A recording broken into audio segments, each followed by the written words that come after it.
الرحمن الرحیم تبارک الذی بیدہ الملک وہو علی کل شیء قدیر الذی خلق الموت والحیاة لیبلوکم ایکم احسن عملا وہو العزیز الغفور صدق اللہ العظیم۔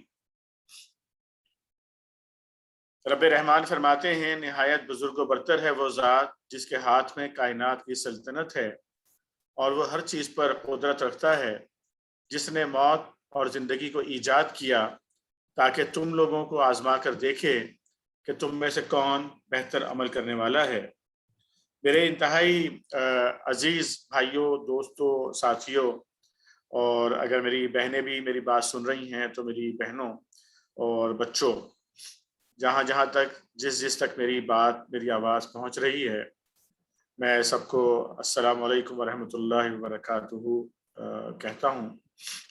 اور یہ آیت مبارکہ جو ابھی میں نے آپ کے سامنے پیش کی ہے، یہ سمجھ لیجئے کہ اللہ رب کریم کا بہت ہی عظیم احسان ہے یہ انسانیت پر، کہ وہ انسانیت کے جس میں سے مختلف لوگ پچھلے جو آپ کو معلوم تاریخ ہے اس میں نظر آئیں گے ایک طویل فہرست میں، کہ جنہوں نے اپنی پوری زندگیاں اس سلسلے میں ختم کر دیں اور مختلف قسم کی مشکلات اور مظالم کا شکار بھی ہوئے صرف ایک سوال کا جواب حاصل کرنے میں، اور ان میں سے اکثر لوگ ناکام ہوئے اس کا جواب حاصل کرنے میں۔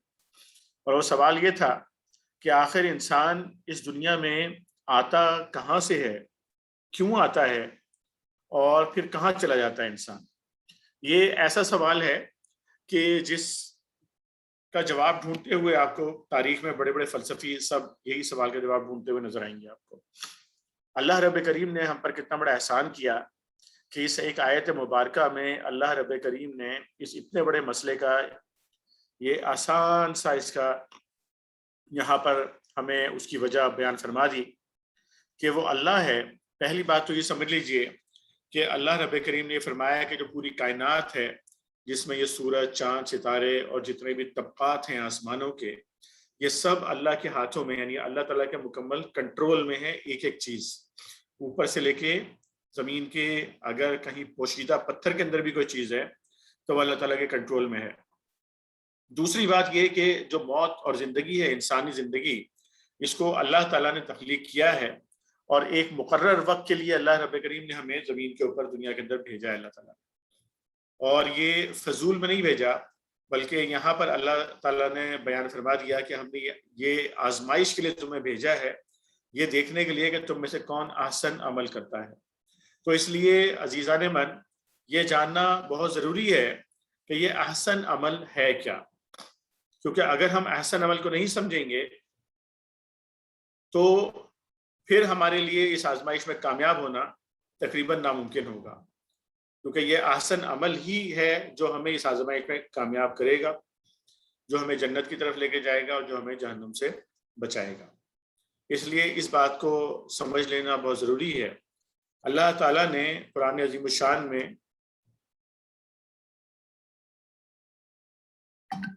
دین کا تذکرہ فرمایا ہے، اور سورہ آل عمران میں اللہ تعالیٰ نے فرمایا کہ ان الدین عند اللہ الاسلام وما اختلف الذین اوتوا الکتاب الا من بعد ما جاءهم العلم بغیا بینہم۔ تو یہاں پر ہم آپ کے سامنے دین کا جو لفظ ہے قرآن میں جو استعمال ہوا ہے، اس کی ڈیفینیشن یہاں پر پیش کریں گے، اور اس کو ہم ڈیفائن کر رہے ہیں، یہ ذہن میں رکھیے گا کہ احسن عمل کو ہم ڈیفائن کر رہے ہیں کہ جس کی آزمائش کے لیے اللہ تعالیٰ نے ہمیں دنیا میں بھیجا ہے۔ یہ جو لفظ استعمال ہوتا ہے احسن عمل، اچھا عمل، بھلا عمل، اور جو لفظ استعمال ہوتا ہے عبادت، اور جو لفظ استعمال ہوتا ہے دین، ان سب کے جو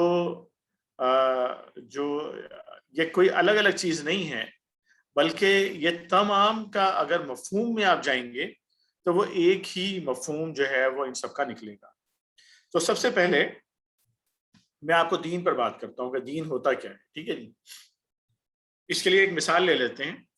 مثال ہم یہ لیتے ہیں کہ چلیے یہاں پر ہمارے ساتھ فیصل مراد بھائی یہاں پر موجود ہیں، تو ہم یہ ایک تصور کرتے ہیں کہ جی فیصل مراد بھائی نے سکھر میں، پاکستان کے شہر سکھر میں یا ضلع سکھر میں انہوں نے اپنی حکومت کا اعلان کر دیا۔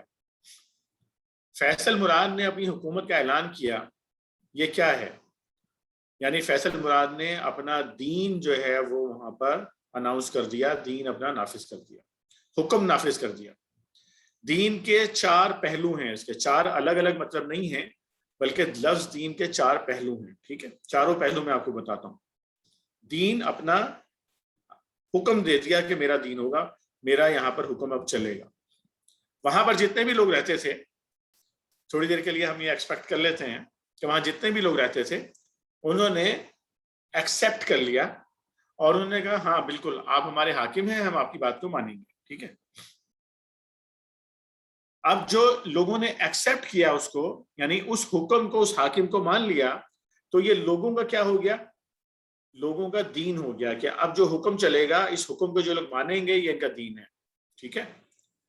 اب فار ایگزامپل کہ فیصل مراد بھائی نے آرڈر جاری کیا کہ یہاں پر ٹریفک کا نظام بنا دیا جائے، ٹریفک کا نظام قائم کر دیا جائے، تو آپ کا کیا خیال ہے کہ کیا ان کے صرف کہنے سے ٹریفک کا نظام بن جائے گا؟ ایسا تو نہیں ہوگا۔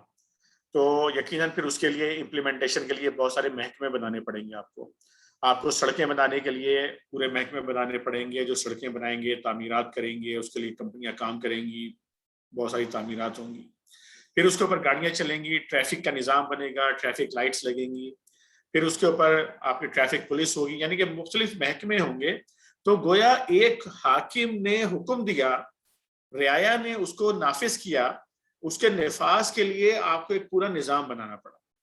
تو جو نظام تشکیل پاتا ہے حکم کے امپلیمنٹیشن کے لیے، وہ بھی دین کہلاتا ہے۔ اب اس نظام کو کچھ لوگوں نے مانا، کچھ نے نہیں مانا۔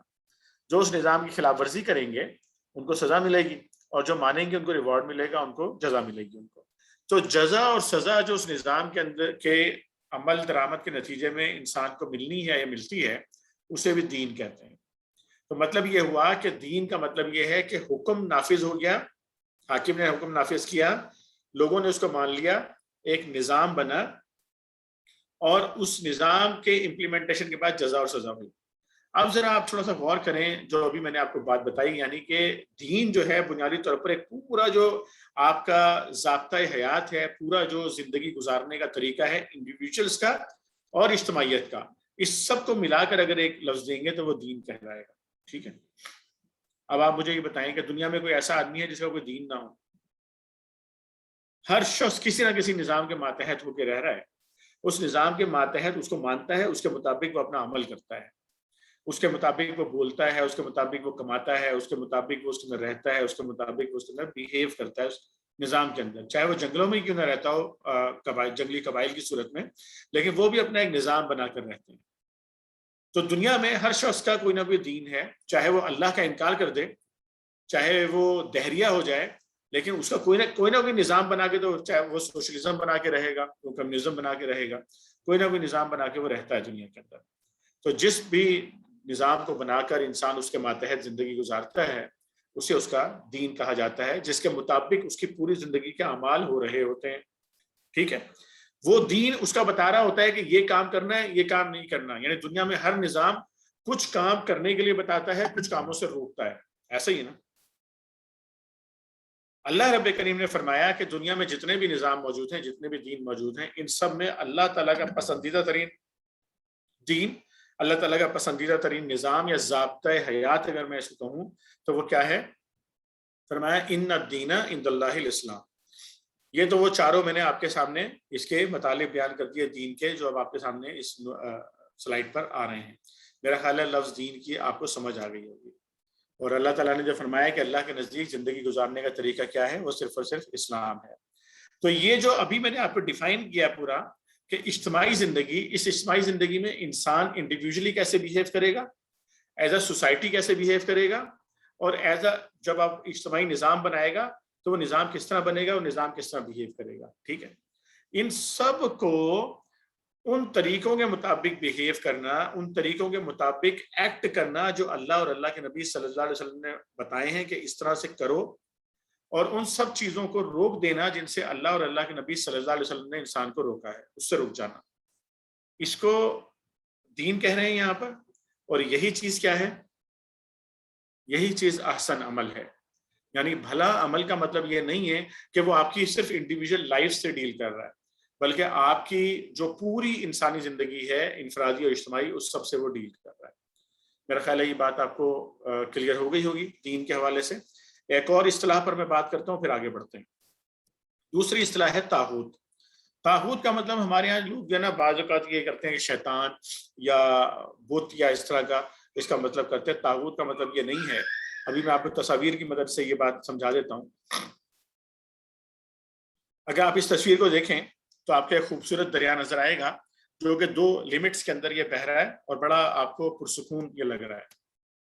لیکن جب بھی بارش ہوتی ہے یا پیچھے سے کوئی ایکسس واٹر آتا ہے، کوئی برف وغیرہ پگھل جائے، تو آپ دیکھتے ہیں کہ دریاؤں کا پانی باہر آ جاتا ہے یا ندیوں کا پانی باہر آ جاتا ہے۔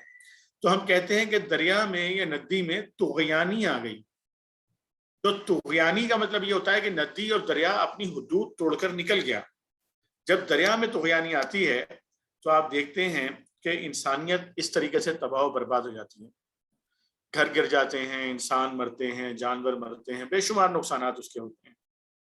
بالکل اسی طرح جب بندے اللہ کا حکم توڑتے ہیں، جب بندے اللہ کی حدود کو توڑتے ہیں، تو دنیا کے اندر جو ہے وہ اس کے نتیجے میں تباہی آتی ہے۔ تو یہ طاغوت جو ہے، انسان جو ہے یہ طاغوت بن جاتا ہے جب یہ حدود توڑتا ہے۔ ہاں، یہ بات ہم کہہ سکتے ہیں کہ طاغوت کے سائز الگ الگ ہوتے ہیں۔ یعنی کہ میں یہ کہہ سکتا ہوں کہ بھئی ایک بندہ ہے وہ انفرادی طور پر اپنے گھر کے اندر اللہ کے حکم کی خلاف ورزی کرتا ہے، سچ نہیں بولتا، جھوٹ بولتا ہے، اور جو ہے وہ بددیانتی کرتا ہے، اور جو ہے وہ بے حیائی پھیلاتا ہے۔ وہ تو انڈیویجولی بندہ جو ہے جو کام بھی اللہ کی حدود کو توڑ کے کرتا ہے، تو ہم یہ کہیں گے کہ بندہ جو ہے ایک چھوٹا سا طاغوت بن گیا۔ اور جب انسان مل کر جو ہے وہ اللہ کی حدود کو توڑنا شروع کر دیں، یعنی کہ فرض کریں کہ گلی محلے کے اندر جو ہے وہ اپنا کوئی ایک گروپ بنا کر جو ہے وہ بدماشی شروع کر دے کوئی شخص، تو ہم کیا کہیں گے کہ یہ تھوڑا سا بڑے لیول کا طاغوت بن گیا۔ اب اگر وہ ایک اور بڑا ایک پارٹی کی صورت میں جو ہے وہ تشکیل پا جائے، یعنی ایک ایسی جماعت، ایک ایسی پارٹی بن جائے کہ جو ایز اے پارٹی جو ہے وہ اللہ کی حدود کو توڑ رہی ہو، اللہ کی حدود کو پامال کر رہی ہو، چاہے وہ بددیانتی کر رہی ہو، چاہے وہ کرپشن کر رہی ہو، چاہے وہ اللہ کے احکامات کی خلاف ورزی کر رہی ہو، چاہے وہ اللہ کے احکامات کے خلاف قانون سازی کر رہی ہو، تو ہم کیا کہیں گے کہ ایک اور بڑے لیول کا طاغوت جو ہے وہ کریٹ ہو گیا ہے۔ اور اگر یہی طاغوت جو ہے وہ عالمی سطح کا ہو، عالمی سطح پہ اللہ کی حدود کو توڑ رہا ہو، پامال کر رہا ہو، تو ہم کہیں گے کہ ایک اور بڑے لیول کا طاغوت جو ہے وہ کریٹ ہو گیا۔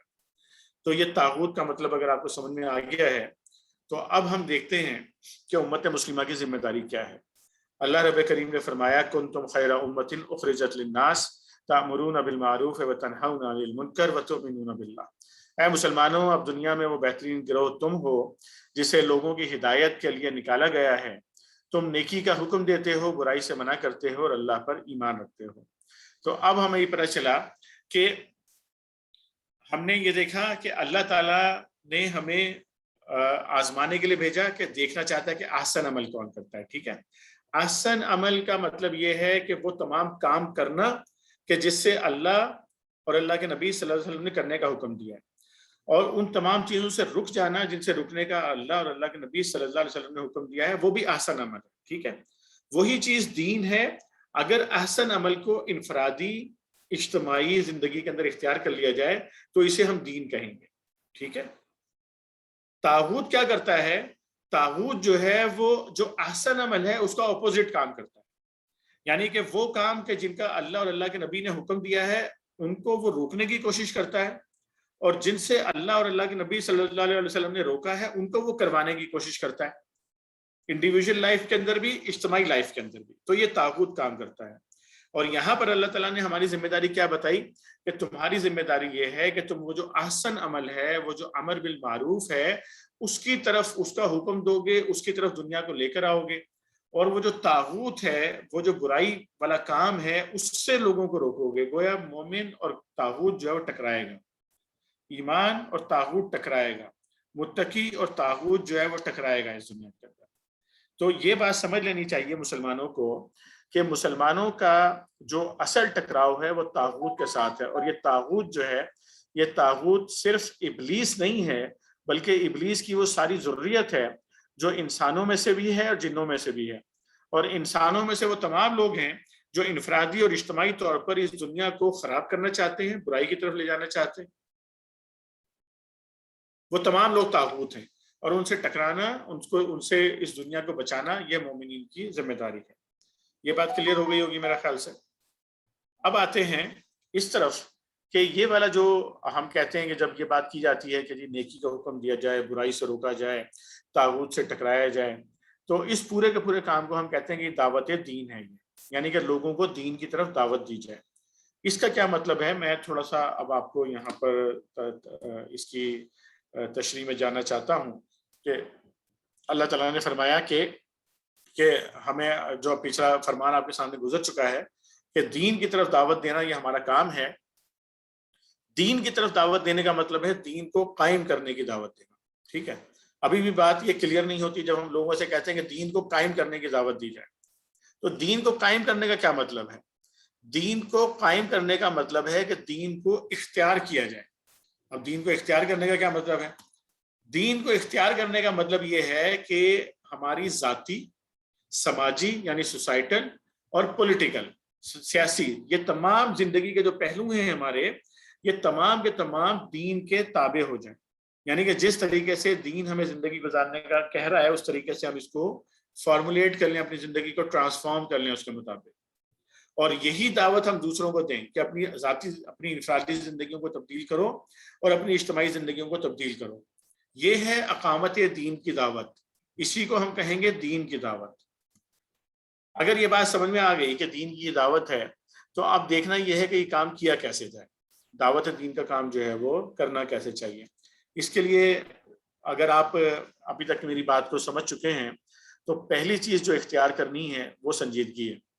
اگر آپ سنجیدگی سے یہ سمجھتے ہیں کہ واقعی ہم اللہ تعالیٰ کے سامنے پیش ہونے والے ہیں، اور جب ہم اللہ تعالیٰ کے سامنے پیش ہو جائیں گے تو وہاں پر ہمیں پھر یہ جواب دینا پڑے گا اللہ تعالیٰ کے سامنے کہ ہم نے کیا واقعی اپنی ذمہ داری پوری کی تھی یا نہیں کی تھی۔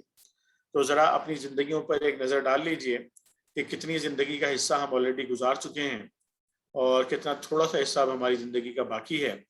اس لیے کم از کم اتنا سنجیدہ ضرور ہو جائیے کہ جتنا ایک مزدور سنجیدہ ہوتا ہے، سارا دن محنت اس لیے کرتا ہے کہ شام کو اس کو مزدوری کی توقع ہوتی ہے، اس کے لیے سنجیدگی کے ساتھ سارا دن محنت کرتا ہے وہ۔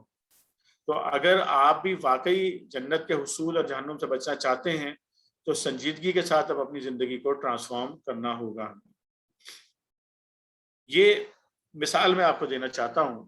فرض کریں کہ آپ ذرا میرے ساتھ اب رہیے، اس مثال کے اندر ذہنی طور پہ الرٹ رہیے ذرا سا، تو یہ بات پوری سمجھ میں آ جائے گی۔ فرض کریں کہ ہم یہ طے کرتے ہیں، آپ سب، یعنی کہ ہم سب یہ طے کرتے ہیں، آپ بھی اس میں شامل ہو جائیں ایکٹیویٹی کے اندر، ہم سب یہ طے کرتے ہیں کہ جی ہم نے امپورٹ ایکسپورٹ کا کاروبار شروع کرنا ہے، ٹھیک ہے جی۔ تو امپورٹ ایکسپورٹ کا کاروبار شروع کرنے کے لیے پہلا کام جو ہم کریں گے وہ یہ کہ آج رات میں ہم سب بیٹھ کے 1.25 مرتبہ جو ہے وہ تسبیح پڑھیں گے، اور تسبیح ہوگی import export, import export, import export. تو آپ کا کیا خیال ہے، صبح ہمارا امپورٹ ایکسپورٹ کا کام شروع ہو جائے گا؟ کبھی شروع نہیں ہوگا۔ اچھا، پھر دوسرا طریقہ ہم یہ نکالتے ہیں کہ ہم میں سے ہر آدمی جو ہے نا وہ امپورٹ ایکسپورٹ پر ایک زبردست قسم کا واز تیار کرے گا اور لوگوں کو واز دے گا، یار امپورٹ ایکسپورٹ کے یہ فائدے ہیں، یہ فضائل ہیں، یہ بینیفٹ ہیں، ٹھیک ہے۔ کیا کاروبار شروع ہو جائے گا؟ نہیں شروع ہوگا۔ آپ کو کرنا کیا ہوگا؟ آپ ایک لائحہ عمل بنائیں گے، اس کے لیے پہلے بزنس پلان بنائیں گے اپنا۔ بزنس پلان بنا کے کیا آپ کمپنی نہیں بنائیں گے، پھر آپ کو ایک کمپنی بنانی پڑے گی، لازم ہے وہ آپ کے لیے کہ آپ ایک کمپنی بنائیں گے۔ جب آپ کمپنی بنائیں گے تو پھر اس کمپنی کے لیے آپ ملازمین ڈھونڈیں گے، اور آپ اس کے لیے اپنے ساتھ پھر پارٹنرز کو بھی ڈھونڈیں گے۔ پھر جب کمپنی بن جائے گی تو اس کے بعد بھی کام شروع نہیں ہوگا، بلکہ پھر آپ اس کے لیے آفیسز، گودام، گاڑیاں، یہ سارے ارینجمنٹ آپ کو کرنے ہوں گے۔ پھر جو چیز آپ نے بیچنی ہے آپ کوشش کریں گے کہ بہتر سے بہتر سامان آپ خریدیں تاکہ آپ کا سامان جو ہے وہ زیادہ اچھے طریقے سے سیل ہو سکے۔ اسی طرح پھر آپ مالیات کا انتظام کریں گے اس کے لیے، اپنی کمپنی کے لیے، اپنے ملازمین کی تربیت کا انتظام کریں گے بہترین سے بہترین۔ اور کیا پھر آپ بہترین مارکیٹنگ کا انتظام نہیں کریں گے کہ آپ اپنی چیزوں کو دل نشین انداز میں لوگوں کو بتائیں کہ بھئی میری چیز اتنی بہتر ہے، اتنی زبردست ہے، تو آپ میری چیز کو خریدیں۔ اور پھر اگر آپ کے کمپیٹیٹرز ہوں گے تو ان سے مقابلہ کرنے کے لیے اسٹریٹجی بنائیں گے آپ، اور اگر کوئی رسک آپ کو درپیش ہوں گے تو ان رسک سے آپ کیسے نبرد آزما ہوں گے، یہ آپ سارے منصوبہ بندی کریں گے۔ کیا یہ سارے کام آپ نہیں کریں گے؟ اگر آپ یہ سارے کام نہیں کریں گے تو آپ کا کاروبار کبھی شروع نہیں ہو سکتا۔ تو اس لیے یہ آپ نے کیسے سوچ لیا کہ اللہ کے دین کے اقامت کا جو کام ہے، اللہ کے دین کو قائم کرنے کا جو کام ہے، وہ خالی تسبیحیں پڑھنے سے، خالی واعظ کہنے سے، خالی دروس کرنے سے اور خالی اس کے لیے اپنی نیک خواہش کا اظہار کرنے سے ایسا کام ہو جائے گا؟ ایسا کبھی نہیں ہوگا۔ ایسا کرنے کے لیے ہمیں کوئی عملی طریقے اختیار کرنے پڑیں گے، اور عملی طریقے کی طرف میں آپ کو ایک بہت ہی کوئک آپ کو عملی طریقہ کا ایک جو ہے وہ آپ کو ایک پورا ایک اس پہ سے ایک ہائی لیول ویو آپ کو دوں گا اللہ کے نبی صلی اللہ علیہ وسلم کے طریقہ کار کی روشنی میں۔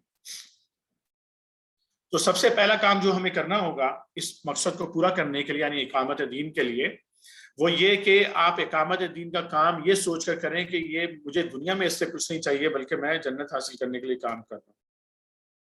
دوسرا یہ کہ یہ اقامت دین جو ہے یہ ایک اجتماعی جد و جہد کے بغیر نہیں ہوگی۔ جس طرح آپ کی کمپنی بنائے بغیر آپ کا امپورٹ ایکسپورٹ کا کاروبار نہیں ہوگا، اسی طرح یہ اقامت دین بھی بغیر جماعت کے نہیں ہو سکتی۔ اس کے لیے ضروری ہے کہ آپ یا تو جماعت میں شامل ہوں یا اپنی جماعت بنائیں اس مقصد کے لیے۔ اجتماعی جد و جہد کے بغیر یہ کام نہیں ہوتا، اور اس کام کا پہلا مرحلہ یہ ہے کہ بڑے پیمانے پر عوام کو اپنے ساتھ شامل ہونے کی دعوت دی جائے۔ جو لوگ شامل ہو جائیں ان کو پھر اپنے ساتھ منظم کیا جائے، جو منظم ہو جائیں ان کی تربیت کی جائے۔ اس کے نتیجے میں وہ ایک پورا اسلامی نظام جو ہے وہ برپا ہوگا۔ اس پر میں آپ کو ایک پریکٹیکل مثال، چونکہ ایک پریکٹیکل مثال بڑی ضروری ہوتی ہے، جس طرح میں نے آپ کو کمپنی کی مثال دی، تو پریکٹیکل جو برسر زمین مثال ہے اس وقت وہ جماعت اسلامی ہے آپ کے سامنے۔ میں اب آپ کو دکھانا چاہتا ہوں کہ جب جماعت اسلامی یہ کہہ رہی ہے کہ ہم اقامت دین کا کام کرنا چاہتے ہیں تو وہ عملاً اس کام کو کیسے کرتی ہے، کیا اس کے لیے فنکشن کیا ہے اس کا۔ وہ اپنی دعوت لوگوں کے سامنے پیش کرتی ہے کہ اپنی پوری زندگی کو چینج کریں اور اپنی زندگیوں کے اندر جو منافقت ہے اس کو چھوڑ دیں، اور دنیا کا جو اجتماعی نظام ہے اس پر جو اللہ سے پھرے ہوئے لوگ جو طاغوت اس کے اوپر مسلط ہیں ان کو ہٹا دیں، اور مومنین اور صالحین کے ہاتھ میں جو ہے دنیا کے اقتدار آ جائے، اور اس پورے کے پورے جو دنیا کا نظام ہے یہ نظام اس نہج پہ بن جائے جس نہج پہ بنانے کے لیے اللہ تعالیٰ انبیاء کرام کو دنیا کے اندر بھیجتے رہے ہیں۔ اب یہ مقصد ہے جس کو جماعت اسلامی جس کی طرف لوگوں کو دعوت دیتی ہے، لوگوں کو بلاتی ہے۔ یہ دعوت دینے کا کام کیسے کیا جاتا ہے؟ اس کے لیے پہلے لوگوں کے جو تطہیر تعمیر افکار، یعنی اب تھوڑی سی مشکل اردو آپ کو لگ رہی ہوگی لیکن میں آسان کروں گا آپ کے لیے اس کو۔ اس کا مطلب یہ ہے کہ لوگوں کے ذہنوں میں جو کنفیوژنز ہیں وہ دور کیے جائیں، لوگوں کی فکر کو ٹھیک کیا جائے، تھاٹ پروسیس کو ٹھیک کیا جائے لوگوں کے، پھر جو لوگ اچھے لوگ اس بات کو مان لیں ان کو منظم کیا جائے اور ان کی تربیت کی جائے، اور پھر سوسائٹی کی اصلاح کی جائے، اور پھر نظام حکومت جو ہے اس کی اصلاح کی جائے۔ یہ ایک لاہ عمل ہے، جس طرح میں نے آپ کو بتایا کہ جس طرح آپ بزنس پلان بناتے ہیں پورا، اب یہ پورا بزنس پلان ہے دین کو امپلیمنٹ کرنے کا۔ اب اس کے لیے عملی اقدامات کیا ہوں گے؟ اس بزنس پلان کی روشنی کے اندر عملی اقدامات یہ ہوں گے کہ دعوت دی جائے گی مردوں کو بھی، خواتین کو بھی، بچوں کو بھی، الگ الگ ان کے لیے ان کی ذہنی سطح کے حساب سے۔ اس کے لیے دروس قرآن، دروس حدیث، لیکچر، سیمینار، اجتماعات، قرآن کلاس، فہم قرآن کورس، لائبریریز، مختلف بہت ساری جو ایکٹیویٹی آپ کر سکتے ہیں وہ ساری ایکٹیویٹی کریں گے، لیکن محض یہی ایکٹیویٹی نہیں کریں گے کہ لوگوں کو جا کے بس دعوت دے دی اور جناب علی بس یہ صرف یہ ایکٹیویٹی نہیں ہوگی، بلکہ پھر اس کے ساتھ دوسری پیرالل ایکٹیویٹی کیا ہوگی کہ جتنے لوگ مان کے آپ کے ساتھ منظم ہوتے جائیں گے ان کے لیے پھر آپ اسٹڈی سرکلز، تربیت گاہیں، اجتماعات اور عوام کی بڑے پیمانے پہ تربیت وغیرہ کا ارینجمنٹس کریں گے۔ ٹھیک ہے، پھر صرف یہی نہیں کریں گے بلکہ اس پورے چیز کو استعمال کرتے ہوئے ریاست کے اندر اس کو تبدیل کرنے کے جو بھی ذرائع ہیں، جو کہ پاکستان میں انتخابات ہوتے ہیں اور وہ ایک راستہ ہے پرامن تبدیلی کا، تو اس کو اختیار کر کے اس کے اندر حصہ لیا جائے اور اس کے ذریعے چینج لانے کی کوشش کی جائے۔ پھر اس کے پیرالل ایک اور چیز یہ ہوگی کہ قوم کے اندر رفت پیدا کرنے کے بجائے اس کو جو کم سے کم مشترکات ہیں اس کے اوپر پوری کی پوری قوم کو جمع کرنے کی کوشش کی جائے. پھر جہاں پر ملک اور ملت کی حفاظت کی ضرورت پیش آ جائے وہاں پر حفاظت کے لیے جو ہے وہ آگے بڑھا جائے. اجتماعی طور پر پورا جو نظام بنایا جائے اس نظام کو مشاورت کی بنیاد کے اوپر بنایا جائے. پھر وہاں پر جو بھی انٹرنل جو بھی پرابلمز آئیں وہ پرابلمز جو ہیں وہ عدل کے ذریعے سے اس مسئلوں کو حل ہونا چاہیے. اور اسی طریقے سے محاسبے کا ایک پورا جو ہے اکاؤنٹیبلٹی کا پورا جو ہے وہ نظام ہونا چاہیے کہ جن لوگوں کو بھی ذمہ داریاں جس انداز میں بھی دی جائیں پھر ان کا محاسبہ بھی کیا جائے کہ یہ ذمہ داریاں آپ کو دی گئی تھی, آپ نے کس حد تک اس ذمہ داری کو پورا کیا. پھر مواخات یعنی کہ تمام مسلمانوں کو ملانے کی اور ملا کر کو چلانے کی کوشش کی جائے. اس کے بعد اس بات کو سمجھا جائے کہ جو پورے کا پورا نظام بنے گا یہ مالیات کے بغیر نہیں چلتا, اس لیے اس کے لیے مالیات کے حصول کا بھی بھرپور انتظام جو ہے وہ ہونا چاہیے. اب یہ جتنی چیزیں آپ دیکھ رہے ہیں ڈیٹیلنگ ہے, اس ڈیٹیل میں جائے بغیر دعوت دین کا کام نہیں ہوتا. اس میں سے کوئی بھی چیز ایسی نہیں ہے کہ جس کے بغیر آپ دعوت دین کا یا اقامت دین کا کام کر سکیں. یہ ہر چیز اقامت دین کے لیے ہے بیسیکلی.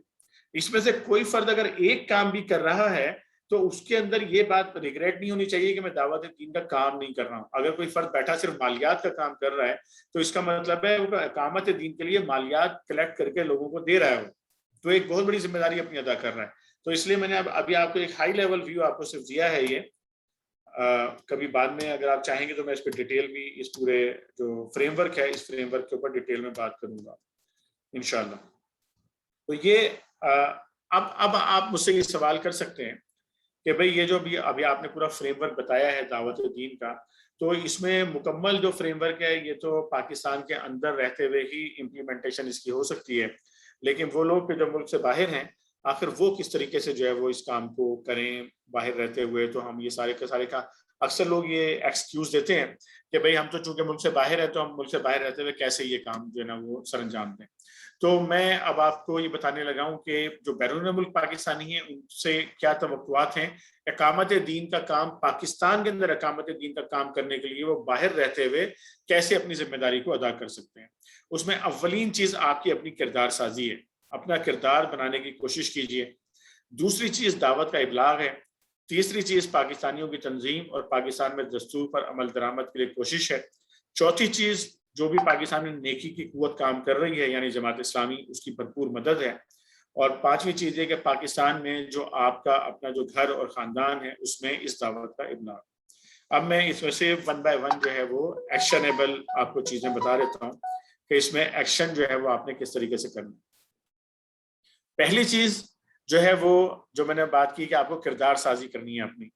تو کردار سازی میں پہلا کام جو ہم نے کرنا ہے وہ یہ کہ ہمارا قرآن سے تعلق, ہمارا ذاتی تعلق قرآن سے قائم ہو جائے اور ہم قرآن کو پڑھنے والے, سمجھنے والے اور اس پر عمل کرنے والے بننا شروع ہو جائیں. ٹھیک ہے. دوسری چیز یہ کہ سنت نبی صلی اللہ علیہ وسلم پر ہم عمل کرنے کی کوشش کریں.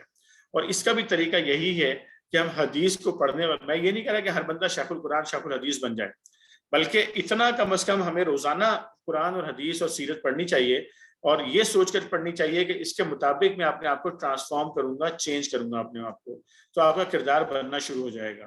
تیسری چیز جس پہ نظر رکھنی چاہیے وہ ہے حلال کمائی. ہماری کمائی کے اندر کوئی بھی حرام کا ذرہ شامل نہیں ہونا چاہیے. پانچویں چیز ہے کہ جھوٹ اور دھوکے سے ہمیں پرہیز کرنا ہے. اور چھٹی چیز ہے کہ برائی سے عدم برداشت. برائی سے عدم برداشت بہت امپورٹنٹ چیز ہے. کسی صورت میں بھی آپ نے انفرادی یا اجتماعی برائی کو برداشت نہیں کرنا ہے. برائی کو برداشت نہ کرنے سے میری مراد یہ نہیں کہ آپ لڑنا شروع کر دیں, ڈنڈے سوٹے اٹھا لیں, یہ نہیں ہے, بلکہ یہ ہے کہ جو برائی ہے برائی کو برائی کہیں, جو برائی کر رہا ہے اس کو روکیں, اس کو سمجھائیں پیار سے, محبت سے, حکمت سے. وہ فرد ہے تو اس کو روکیں, وہ کوئی گروہ ہے اس کو روکیں, وہ کوئی پارٹی ہے اس کو روکیں, وہ کوئی برسر اقتدار گروہ ہے اس کو روکیں. اس چیز سے برائی کو جو ہے کسی صورت برداشت نہیں کرنا چاہیے. اور آخری چیز میں یہاں پر جو بتانا چاہتا ہوں آپ کو کردار سازی کے حوالے سے وہ ہے ہماری زبان کی حفاظت. زبان میں آپ کی انگلیاں بھی شامل ہیں. آج کل جب آپ فیس بک پہ یا واٹس ایپ وغیرہ پہ لکھ رہے ہوتے ہیں تو یہ بات ذہن میں رکھیں کہ یہ بھی اس کا بھی اکاؤنٹیبلٹی ہونی ہے اللہ تعالیٰ کے سامنے. تو یہ میں نے ابھی اپنا کردار جو بیرون ملک رہتے ہوئے آپ ادا کر سکتے ہیں وہ میں نے ابھی آپ کو بتایا ہے. پھر آپ معاشرے پہ کیسے اثرات ڈال سکتے ہیں. معاشرے پہ اثرات ڈالنے کے لیے پہلی چیز جو چینج ہونی چاہیے وہ ہیں رسومات جو معاشرے کے اندر ہیں، جس میں شادی بیاہ اور غمی کی رسومات خاص طور پہ، جنہوں نے اس پورے معاشرے کو جکڑ دیا ہے اور بوجھ ڈال دیا پورے معاشرے کے اوپر۔ اگر آپ غور کریں تو کرپشن کی بہت بڑی وجوہات میں سے ایک وجہ جو ہے نا، شادیوں کے لیے لوگوں کا پیسہ جمع کرنا ہے، کیونکہ شادی کرنا مشکل بنا دیا، بدکاری کرنا آسان بنا دیا۔ اب 2 ملین 3 ملین 4 ملین جب تک بندے کے پاس پیسے نہ ہوں تو وہ شادی کرنے کا سوچتے بھی نہیں، تو اس سے ظاہر ہے کہ خرابیاں پیدا ہو رہی ہیں سوسائٹی کے اندر۔ اس کو آسان بنانا، اپنی ذات سے اس کو آغاز کرنا، یہ ہماری ذمہ داری ہے سوسائٹی کے حوالے سے۔ دوسری چیز اجتماعی فلاح و بہبود۔ اجتماعی فلاح و بہبود میں ایک تو آ جاتا ہے کہ ہم کہیں کہ بھئی اجتماعی ادارے بنائے جائیں الخدمت کی طرح کے، جو کہ یتیموں کی خبر گیری کریں، مریضوں کے لیے ہاسپٹلس قائم کریں، ایمبولینسز چلائیں، وہ بھی ضروری ہے۔ لیکن جو آپ کے اینڈ پہ کرنے کے کام ہیں وہ ایک اور امپورٹنٹ کام یہ ہے کہ آپ اپنے آپ کو مرکز بناتے ہوئے خدمت خلق کا کام کریں، اپنے گلی محلے کے اندر اور اپنے خاندان کے اندر۔ آپ کے بہن بھائی، آپ کے بھتیجے بھانجے، آپ کے چچا ماموں خالائیں پھوپھیاں، ان کی اولادیں، یہ آپ کی رسپانسبلٹی ہیں کہ آپ اس پہ نظر رکھیں کہ ان میں سے کس کو مدد کی ضرورت ہے، کس طرح کی مدد کی ضرورت ہے۔ مدد یہ بھی ہو سکتی ہے کہ ہو سکتا ہے کسی کو خالی حوصلے کا ٹیلی فون کال چاہیے ہو، خالی کسی کو تھوڑا سا جو ہے وہ اپریسیشن چاہیے ہو، یا کسی کو کوئی مالی مدد چاہیے ہو۔ تو اس کے لیے اپنے خاندانوں کے اندر جو ہے، میں یہ نہیں کہہ رہا کہ آپ اپنے اوپر پوری ذمہ داری لے لیں، بلکہ اپنے ساتھ لوگوں کو ملا کر، اپنے کزنس کو، اپنے بہن بھائیوں کو ملا کر ایسا نظام اپنے خاندانوں میں تشکیل دیں کہ جس سے خاندانوں کے اندر، چاہے آپ کے خاندان والے آپ کو برا بھلا ہی کہتے ہوں، لیکن آپ اپنی ذمہ داری لے کر اس کام کو شروع کریں، اجتماعی فلاح و بہبود۔ دوسرا یہ کہ جہاں پر بھی آپ کا گھر ہے پاکستان کے اندر، آپ کی گلی جو ہے، 40 گھر ادھر اور 40 گھر ادھر، اس میں آپ اپنی گلی کے اندر کوئی اجتماعی نظام بنانے کی کوشش کیجیے، یہ اجتماعی فلاح و بہبود ہے۔ پھر نیکی کو عام کرنا۔ نیکی کو عام کرنے کا مطلب یہ ہے کہ چلتے پھرتے لوگوں کو بتانا، نماز پڑھنے کے لیے تلقین کرنا، لوگوں کو نیک کام کرنے کے لیے تلقین کرنا، ایک دوسرے کو مسکرا کر دیکھنے کے لیے تلقین کرنا، ایک دوسرے کا خیال رکھنے کی تلقین کرنا، یہ سب جو ہے نا چلتے پھرتے یہ ہمیں اپنے آس پاس اس کام کو اختیار کرنا چاہیے سوسائٹی کے اندر۔ پھر اسی طرح جس طرح میں نے پہلے آپ سے کہا کہ بدی کو ہم نے برداشت نہیں کرنا ہے، بلکہ سوسائٹی میں اگر کوئی بدی پھیلانے کی کوشش کر رہا ہے تو پھر اس سے ٹکرانا ہے۔ ٹکرانے کا مطلب اگین میں یہ نہیں کہہ رہا ہوں کہ ڈنڈا اٹھا کے ٹکرانا ہے، ٹکرانے کا مطلب ہے کہ اس کو روکنا ہے۔ اگر کوئی اجتماعی طور پر سوسائٹی میں خرابی پھیلاتا ہے تو اس کو اجتماعی طور پر روکنے کی ضرورت ہے سوسائٹی کے اندر۔ یہ بات اگر کلیئر ہو گئی ہے تو میں آج کی آخری بات کروں گا آپ سے، اور وہ ہے کہ جو ہماری ذمہ داری بنتی ہے ٹوورڈز پولیٹیکل سسٹم، کیونکہ میں نے کیا بات کی تھی کہ اقامت دین کا مطلب کیا ہے؟ اقامت دین کا مطلب یہ ہے کہ دین تو سمجھ میں آ گیا تھا نا، کہ احسن عمل، جس کے لیے اللہ تعالیٰ نے ہمیں دنیا میں بھیجا ہے آزمانے کے لیے، تو وہ احسن عمل انفرادی زندگی میں بھی ہونا چاہیے اور اجتماعی زندگی میں بھی ہونا چاہیے۔ کیا یہ بیوقوفی والی بات نہیں ہوگی کہ ہم یہ کہیں کہ ایک فرد کو احسن عمل فرد کا یہ ہے کہ وہ سچا ہو، وہ ایماندار ہو، وہ وعدے پورے کرنے والا ہو، وہ اپنے فرائض پورے کرنے والا ہو، دوسروں کے حقوق ادا کرنے والا ہو، عدل کرنے والا ہو، ٹھیک ہے نا؟ لیکن جب یہ اجتماعی طور پر آ جائے اختیار لے کر، تو وہ چاہے تو جھوٹ بولے، چاہے تو بددیانتی کرے، چاہے تو بدعہدی کرے، چاہے تو انصاف نہ کرے، چاہے تو مالیاتی طور پہ کرپشن کرے، اس طرف ہم اس کو جائز قرار دے دیں، انڈیویجولی اس کو ناجائز قرار دے دیں، تو کیا یہ کھلی منافقت نہیں ہوگی؟ عین منافقت ہے یہ۔ اس لیے کہ احسن عمل انفرادی زندگی میں جو ہے وہی ایگزیکٹلی معاشرے کے اندر ہونا چاہیے، وہی ایگزیکٹلی سیاست کے اندر ہونا چاہیے۔ کتنی جو ہے یہ غلیظ بات ہے اگر کوئی شخص یہ کہے کسی شخص کے بارے میں کہ یار کھاتا ہے تو کیا ہوا، لگاتا بھی تو ہے۔ اس سے زیادہ غلاظت کیا ہو سکتی ہے؟ آپ ذرا سوچیں، بے حیائی کیا ہو سکتی ہے اس سے زیادہ؟ کہ ہم خود یہ ایکسیپٹ کریں کہ ہاں ایک بندہ کرپٹ ہے، غلط ہے ایک بندہ، لیکن چونکہ وہ تھوڑا بہت جو ہے وہ دوسروں کے اوپر بھی جو ہے وہ خرچ کرتا ہے، اس لیے اس کی کرپشن کو اور اس کی جو ہے بددیانتی کو اور اس کی ساری چوری چکاری کو جو ہے وہ اس کی برداشت کیا جائے۔ اس کو کوئی شخص جو ہے وہ سب سے اعلیٰ ترین منصب کے اوپر بیٹھ کر یہ کہے کہ وعدہ قرآن و حدیث نہیں ہے، حالانکہ وعدہ پورا کرنے کے لیے اللہ تعالیٰ نے قرآن میں حکم دیا ہے، اور پھر اس کے بعد لوگ کہیں کہ نہیں جی ہاں یہ تو بالکل ایکسیپٹیبل ہے ہمارے لیے۔ کیسے ایکسیپٹیبل ہو سکتا ہے ایک ایسا شخص کہ جو سب سے اعلیٰ ترین کرسی پر بیٹھ کر یہ کہے کہ وعدہ قرآن و حدیث نہیں ہے؟ وہ شخص کیسے ایکسیپٹیبل ہو سکتا ہے آپ کے لیے کہ جو آج ایک وعدہ کرتا ہو کل اپنا وعدہ توڑ دیتا ہو، پھر ایک وعدہ کرتا ہو پھر وعدہ توڑ دیتا ہو، اور پھر کہتا ہو کہ جی یو ٹرن لینا تو جو ہے کوئی بہت بڑی کارنامہ ہے دنیا کے اندر. کیسے ایکسیپٹیبل؟ ایک یعنی کہ انفرادی زندگی میں ہم یہ کہیں کہ دھوکہ جھوٹ اور یہ ساری چیزیں ایکسیپٹیبل نہیں ہیں، لیکن جب اجتماعی طرف آئے تو ہم کہیں گے ایکسیپٹیبل ہے. تو یہ ایکسیپٹیبلٹی جو ہے اس کو ختم کرنا اعلیٰ سطح کے اوپر، نظام کی سطح کے اوپر یا سیاسی سطح کے اوپر، یہ بہت امپورٹنٹ ہے. آخری بات جو اس آنا چاہتا ہوں، جو آپ کی رسپانسبلٹی، ہم سب کی رسپانسبلٹی ہے، وہ میں ایک آپ سے چند منٹ چاہوں گا کہ آپ ذرا رہیں. میں بہت ہی اہم کوئی چیز آپ کو دکھاتا ہوں ابھی.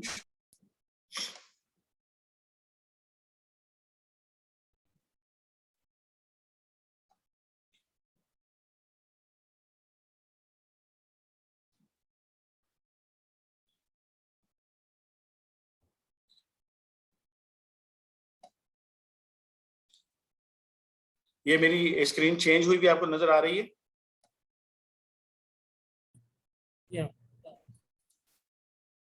جی، یہاں پہ اگر آپ غور کریں تو یہ میں نے آپ کو پاکستان کا دستور میں آپ کو دکھا رہا ہوں. یہ دستور ہے اسلامی جمہوریہ پاکستان کا، اور یہ اس کی جو کاپی ہے یہ میں نے نہیں بنائی، یہ اس کی جو فارمل کاپی ہے پارلیمنٹ کی ویب سائٹ پہ وہاں پر موجود ہے. یہ 2018 کا یہ جو ہے آپ کہہ لیجیے اس کو لیٹسٹ یہی ہے، وہاں پہ جو موجود تھا وہ. اس میں چند منٹ میں آپ کو یہ دکھانا چاہتا ہوں، جو اس میں جسے قرارداد مقاصد کہا جاتا ہے. اس کا صرف ایک پیراگراف آپ میرے ساتھ مل کر ذرا پڑھ لیجئے. یہاں پہ لکھا ہوا ہے کہ چونکہ اللہ تبارک و تعالیٰ ہی پوری کائنات کا بلا شرکت غیر حاکم مطلق ہے، اور پاکستان کے جمہور کو جو اختیار و اقتدار اس کی مقرر کردہ حدود کے اندر استعمال کرنے کا حق ہوگا وہ ایک مقدس امانت ہے. چونکہ پاکستان کے جمہور کی منشا ہے کہ ایک ایسا نظام قائم کیا جائے جس میں مملکت اپنے اختیارات و اقتدار کو جمہور کے منتخب کردہ نمائندوں کے ذریعے سے استعمال کرے گی، جس میں جمہوریت، آزادی، مساوات، رواداری اور عدل عمرانی کے اصولوں پر جس طرح اسلام نے ان کی تشریح کی ہے پوری طرح عمل کیا جائے گا، جس میں مسلمانوں کو انفرادی اور اجتماعی حلقہ ہائے عمل میں اس قابل زندگی کو اسلامی تعلیمات اور مقتضیات کے مطابق جس طرح قرآن لے سکیں. اب ذرا آپ غور کریں اس بات کے اوپر. یہ دستور ہے اسلامی جمہوریہ پاکستان کا. تو کیا یہ ذمہ داری نہیں بنتی ان لوگوں کی کہ جن کے ہاتھوں میں اقتدار اور اختیار ہو، جو پارلیمنٹ کے اندر آ کر بیٹھیں، کہ وہ اس کے اوپر عمل درآمد کریں؟